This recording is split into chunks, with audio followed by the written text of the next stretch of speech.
Qo'shtepa tumanidagi 49 ta mahallalarga muhtaram prezidentimizning tashabbuslari bilan mingdan ziyod xonadonlarga ajratilgan oziq-ovqatlar to'liq yetib keldi. Mana hozir yoshlar yetakchilari, ijtimoiy xodimlar bilan birga bularni joylab, o'sha xonadonlarga 7 lik a'zolari bilan birgalikda yetkazib berishi bugunning o'zida ta'minlanadi. Xuddi shuningdek hamma mahallalarimizda qurbonlik qilingan homiylar tomonidan ajratilgan oziq-ovqat mahsulotlari, o'sha xayriya ehsonlari ham bugunning o'zida to'liq yetkazib beriladi. Shuningdek, Qo'shtepa tumanida bugungi kunda 12 ta shu kam ta'minlangan ehtiyojmand oilalarning uylari mablag'lar ajratilgan va ularni hozirgi kunda qurib berish ishlari davom ettirilmoqda.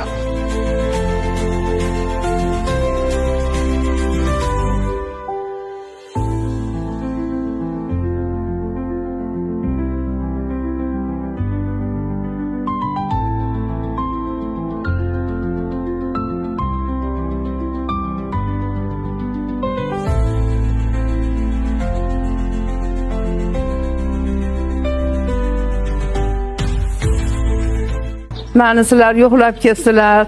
Sizlarga rahmat. Mana Qur'on hayiti bilan menga sovg'alarni jo'natdi prezidentimiz. Prezidentimizga rahmat.